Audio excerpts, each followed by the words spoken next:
know. You practice those spares. Well, I've seen 3 of them missed already on the TV. Seriously? So I figured I'd come over here and made sure I shoot a little Make bit. sure? Yeah, and take a little extra time on them. I don't blame you. You know, it's make or break right now. How you feeling? I'm feeling pretty good. Yeah? So, yeah, I mean, we're gonna see what happens. You gotta bowl this stud of a guy. Right there. And I don't know. We're gonna make as good of shots as we can and see what happens. Yeah. How the lanes playing today, you think? They're a little cleaner over there, but they're also like I feel like just overall tighter. Overall tighter, yeah. Yeah, so it'll be interesting. I think first match was lefty righty, but urethane both, and this is reactive both. So I don't know. We'll see what happens. And we're the second match. You're the second match. Yeah, we're the second match. So we got Dom and Dick Allen in front of us. So okay. We'll see what they do to the lanes, and then you got to make the adjustment. Yeah. Yep. Yeah. Cool. All right, Chris. One shot right here. This is to one shot. This is to win the playoffs right here. Oh, all right. This is to win the playoffs. Ball of choice. What's it gonna be? A little fast pitch. A little fast pitch. Okay. Okay. Let's see what happens here.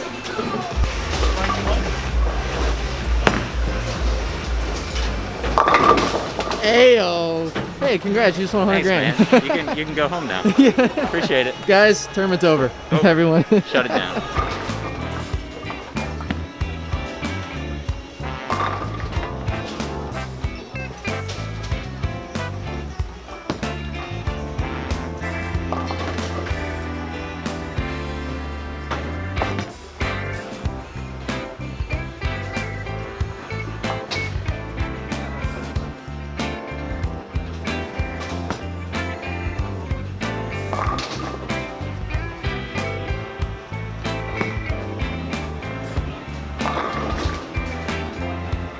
Okay, so the first match of the playoffs is over.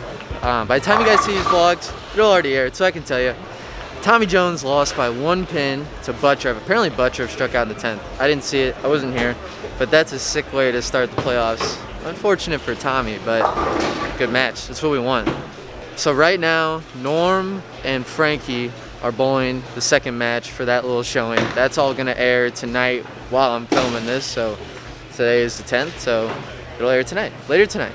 And then these 4 guys over here, let me show you. You got Dick, Chris, Marshall, and Dom. They're all about to start here. So Chris 5 bowls Marshall, Dick bowls Dom. Every matchup in this playoffs is an insane matchup. I mean, there's no easy road, so it's gonna be fun.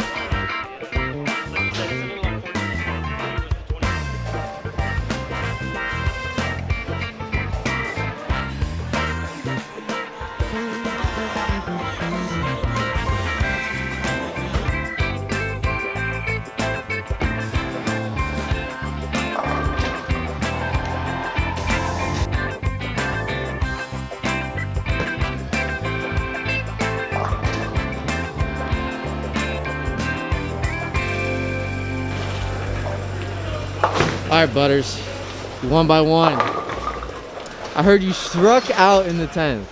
I struck out in the 10th and I got away with 1. And you got away with 1? The last one, I felt the jitters. Yeah. First time on TV where I know I needed all 3, and especially against a guy who's notorious for throwing the clutch hits. Yeah. So that was a speechless moment.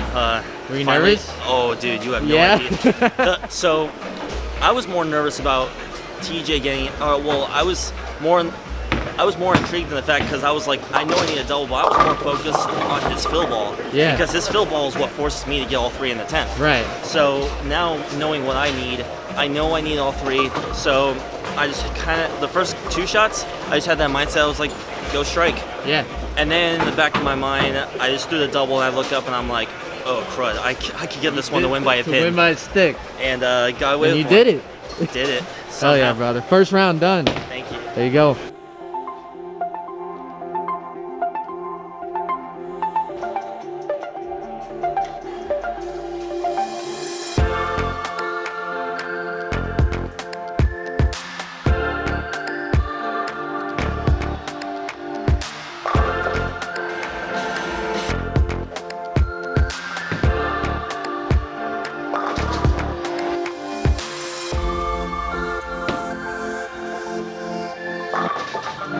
All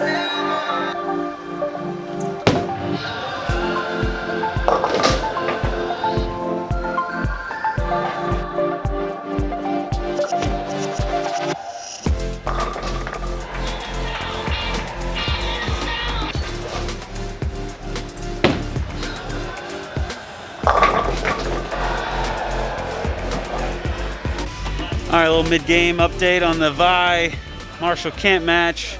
Vi started off with the front three. He was looking pretty good. He threw urethane.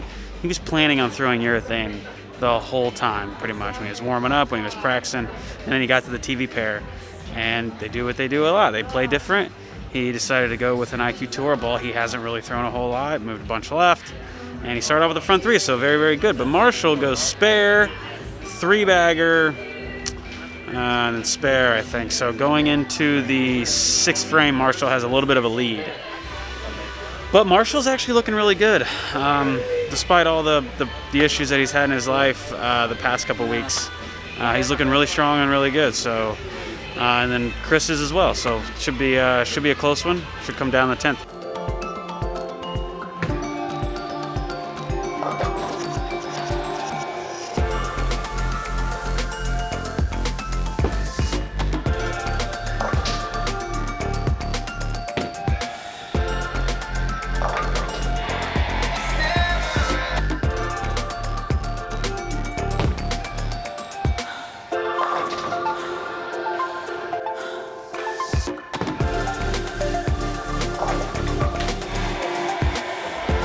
All right, Chris.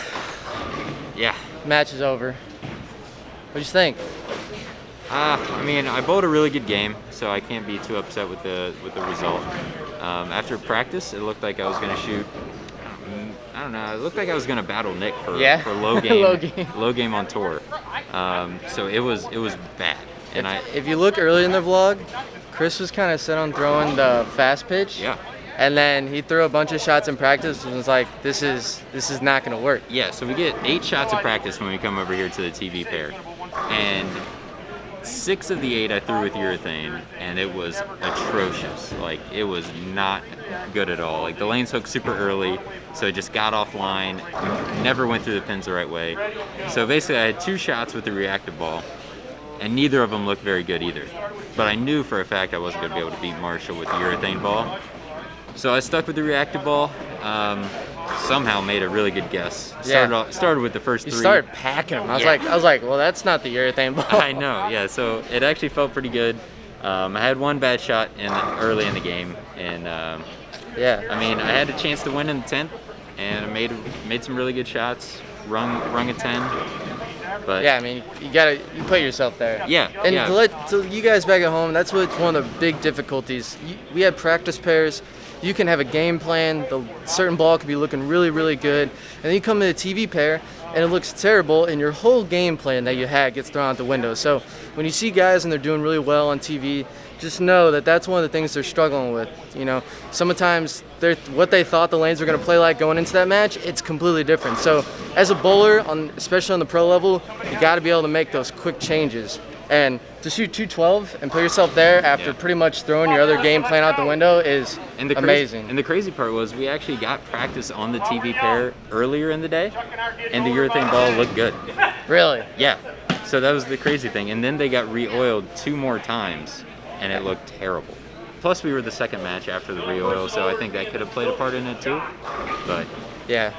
I mean, it is what it is. I made some really good shots when I needed to, so Dude, I'm happy with it. I'm proud of you this season, man. Hell of a 2020 season. This guy struggled a little bit last year, and then this year, just 2 major shows, bunch of cuts. I mean, you had an unbelievable season to be able to turn that around. So appreciate it, man. It's awesome. So, guys, that's it for this vlog.